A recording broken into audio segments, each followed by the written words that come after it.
Right, 10 June 2020, and I'm joined by Mr. Albert Matapo from the Zimbabwe People Power Movement. How are you, sir?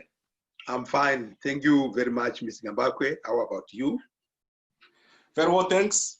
And today we want to look at a very sad issue where the Zimbabwe military has written letters to villagers in Wengezi, about 300 villagers, and they've asked them to leave their homes where they've been living since 1984. Can you please give us more information on this situation?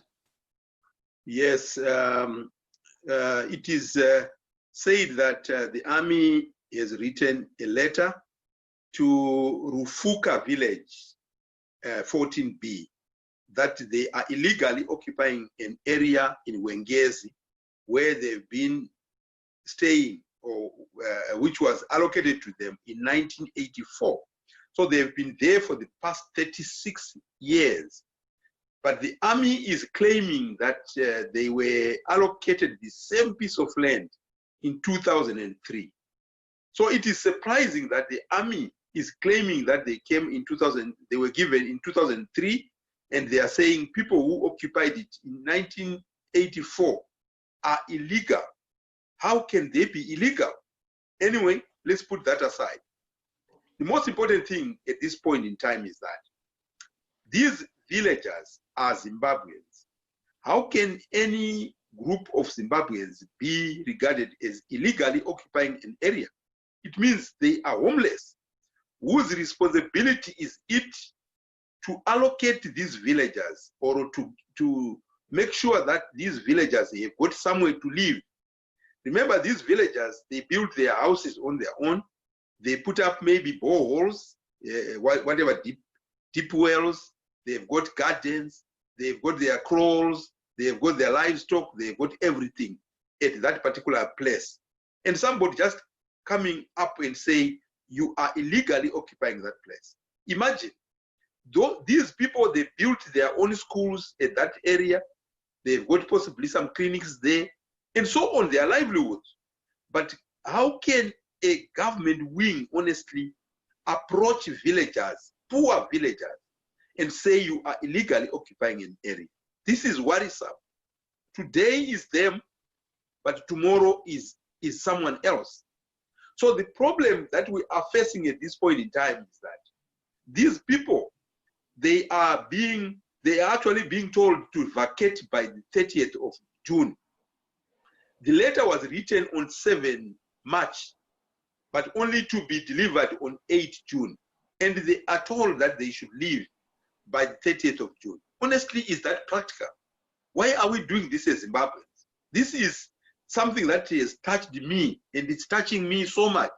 I'm so worried about that, because these villagers, they are, the elderly people, the young, the middle-aged, and everyone else. They are just there, and this is time, cold season. It is so cold in those areas now, and somebody is just saying, move away from there. Where are they going to get resources to help themselves? Who is going to help them if government cannot?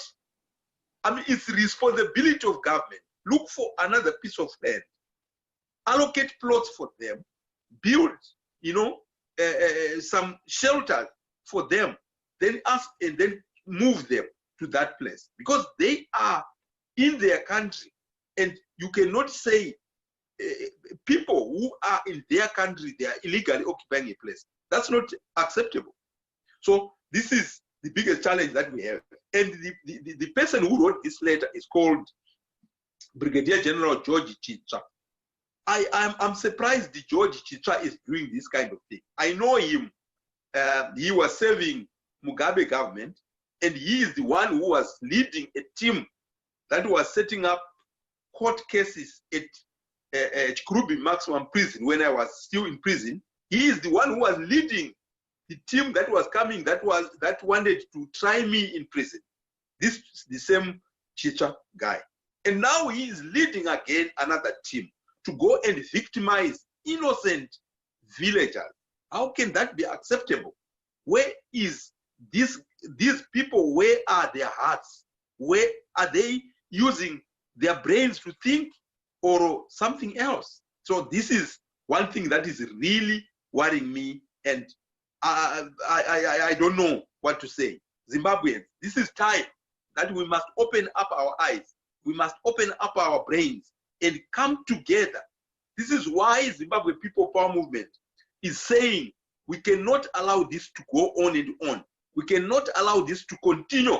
And we cannot, it is time that we cannot continue to just stand by and watch. We must unite as Zimbabweans. Let us put aside politics. Politics is dividing us the same way we are being divided along racial lines, along tribal lines. Let us put aside all that and unite just as Zimbabweans and face the regime and say, no, no, no, no, no, enough is enough. We cannot continue like this.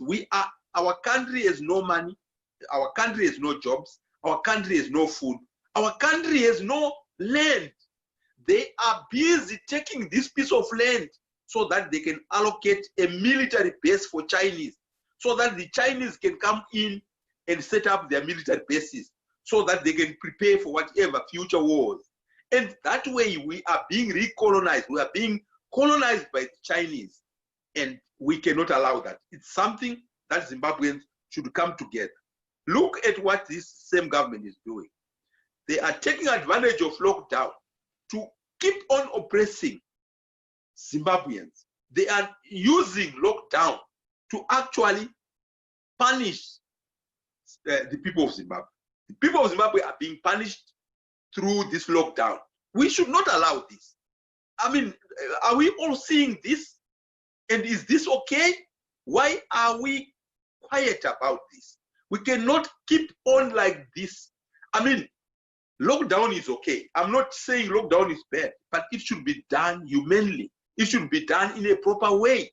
Right now, soldiers and police officers, they are everywhere in Zimbabwe, as if they are not affected by corona. They are busy abusing people, taking bribes from people, punishing people, and it's like they've been sent to go and get their salaries from the ordinary people of Zimbabwe. This is unacceptable. This is unacceptable. Zimbabwe People Power Movement is saying no to all this. We must wake up, Zimbabweans. This is time for you to come so that we can join together, so that we can unite. They are busy looting the donations that are being sent, that are coming from outside. Those donations, they end up going just to their own companies. Just imagine a kit of face masks, which costs $2 US. Government is buying it at $34 US, just because it's buying from a company belonging to the first family, to the children of Emmerson Mnangagwa. This is not acceptable. They are looting, they are stealing from us. So the people of Zimbabwe, this is an opportunity. This is a time that we should all open up our eyes, and we should focus on one thing: unity, and unity of purpose. Thank you. Right, Mr. Matapo. So I wanted to ask you a few more questions regarding this letter from the military. Are you familiar with the area in Manicaland? Where is it from Mutare? Can you give us a description of the area?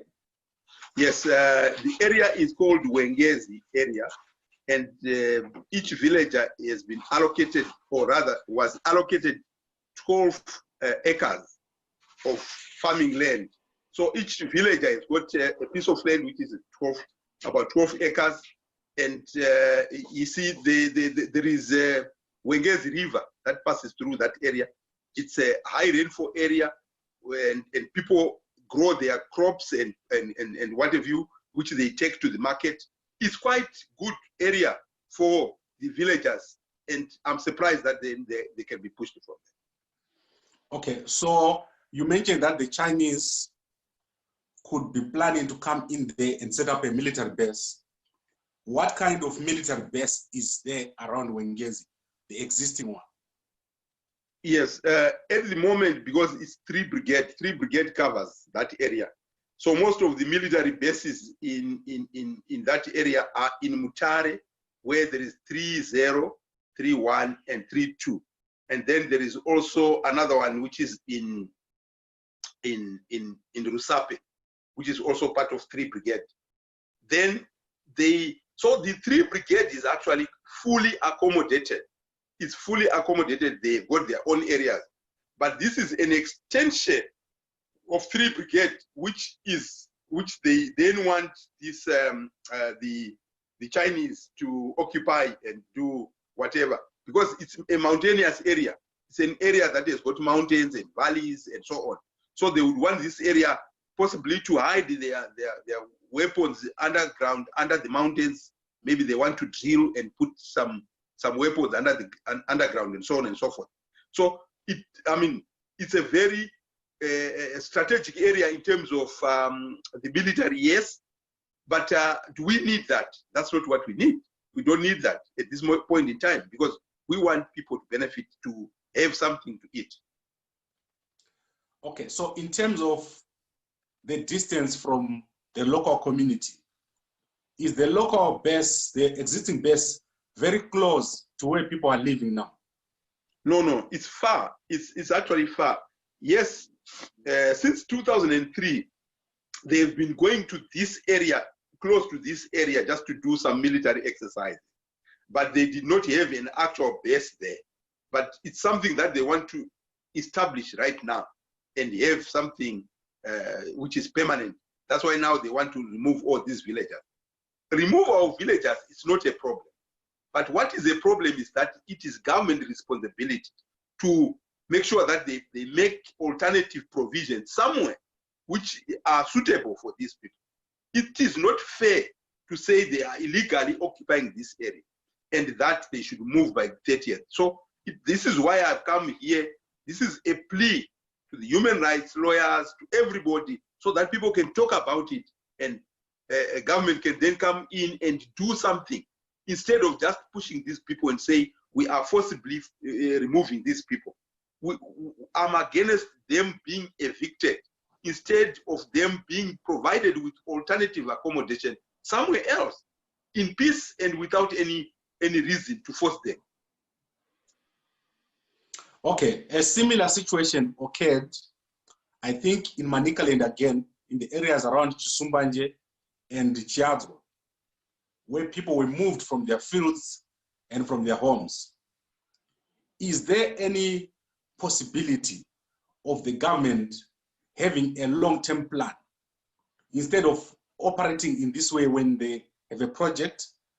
So maybe, is this not a problem in the area of Manicaland, where there's a lot of resources, that maybe people are settled not in a proper way? And the government should come up with a plan to properly settle and remove people from project areas. Or is this just because of the military in this particular case? In my view, it's not a problem moving people from one area to another. This thing of moving people, it's not new in Zimbabwe. It can happen anyway. But the most important thing is that government must come up with a better plan for that and provide what the people want. This, we are talking about just Wengezi. You have mentioned Chiadzwa, you have mentioned other places in Manicaland. It's not just in Manicaland. It's happening everywhere in Zimbabwe.